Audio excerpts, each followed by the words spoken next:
ঠাঠা পড়া এই গরমে ঝলসে যাওয়া শরীরে না ইচ্ছা করে কিছু রান্না করতে, না ইচ্ছা করে কিছু খেতে। রান্না বান্না খাওয়া দাওয়া বন্ধ করে ফ্যানের নিচে মেঝেতে শুয়ে যদি সারাটা দিন কাটানো যেত তাহলেই মনে হয় শান্তি পাওয়া যেত, কিন্তু সেটা কি আর সম্ভব বলেন? যতই রোদ বৃষ্টি তুফান আসুক না কেন, আমাদের মেয়েদের মায়েদের রান্নাঘরে যেতেই হবে। ঠান্ডা বা গরম সবারই থাকে, কিন্তু একটা কথা কি জানেন, ঘরের মায়েদের ঠান্ডা বা গরম বলতে কিছুই নেই, তাদের সবসময় সবকিছুতে মানিয়ে নিয়ে চলতে হয়। যাই হোক, আজকে যে রান্নাটা আমি করছি এটা একদম সাধারণ একটা রান্না, যেটা হয়তো বা এই গরমে আমাদের একটু হলেও স্বস্তিদায়ক। আজকের রান্নাটা অনেক ইজি একটা রান্না, যেটা হয়তো বা অনেকেই খেয়েছেন, আবার অনেকেরই খাওয়া হয়নি। সর্বোচ্চ 5 মিনিটের মধ্যেই আজকের রান্নাটা শেষ করা সম্ভব। এই গরমে রান্না থেকে রেহাই পেতে মাত্র 5 মিনিটে কি এমন মজাদার ইজি রেসিপি সম্ভব, সেটাই আজকে আপনাদের সাথে শেয়ার করব। রান্নার শুরুতেই আপনারা দেখতে পেলেন আমি প্রথমে 4টা ডিম সিদ্ধ করে একটু হলুদ আর লবণ মাখিয়ে হালকা তেলে ভেজে নিয়েছি। ডিমগুলো ভাজা হয়ে গেলে উঠিয়ে নেওয়ার পর ডিমের তেলে আমি পেঁয়াজ, মরিচ, মশলা সবকিছু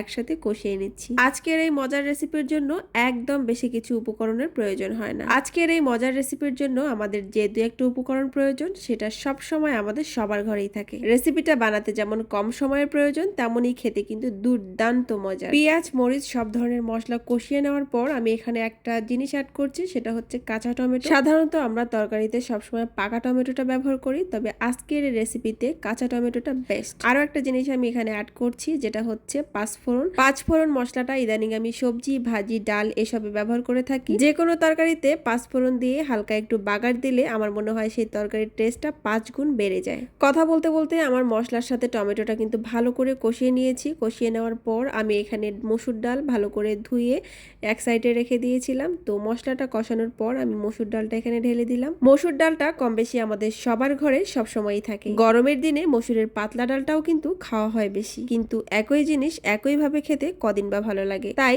সবার পরিচিত একই জিনিস দিয়ে আজকের এই ভিন্ন রেসিপি। বিশ্বাস করেন, আজকের এই রেসিপিটা 5 মিনিটের একটা সেকেন্ডও বেশি সময় লাগবে না। যতটা ইজি রেসিপি ততটাই কিন্তু খেতে দারুণ সুস্বাদু। ডালটাতে সামান্য পরিমাণ পানি দিয়ে আমি ডালটা ভালো করে কষিয়ে নেওয়ার পর যখন ডালটা একটু নরম হয়ে আসছে, তখনই কিন্তু আমি সিদ্ধ করে ভেজে রাখা ডিম চারটা দিয়ে দিয়েছি। ডালের সাথে ডিম চারটা ভালো করে কষিয়ে নেওয়ার পর আমি এখানে অল্প পরিমাণে পানি অ্যাড করে দিব, কারণ ডালটা আমি এখানে কিন্তু শুকনো শুকনো রাখবো। এই ডালের রেসিপির নাম কিন্তু এক একজন এক একটা বলে থাকে, কেউ বলে ডাল ফ্রাই, কেউ বলে ডাল ভুনা, তবে আমি কিন্তু এই রেসিপির নাম দিয়েছি ডাল ডিমের চচ্চড়ি। সামান্য পরিমাণে জিরার গুঁড়া দিয়ে আমি চুলাটা অফ করে ডালটা নামিয়ে নিয়েছি। আর এই তো দেখতে পাচ্ছেন আমি একটা বাটিতে ডালটা সার্ভ করে নিয়েছি।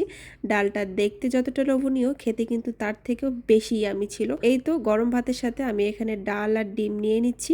মসুর ডালের সাথে ডিম রান্না এতটাই যে মজা, আমি আগে কখনোই ভাবতে পারিনি যে এতটা টেস্ট। আমার মতো গরম থেকে রক্ষা পেতে আপনারাও কিন্তু আজকের এই ইজি মজাদার রেসিপিটা ট্রাই করতে পারেন। আশা করি ভালো লাগবে। সবাই ভালো থাকবেন। আল্লাহ হাফেজ।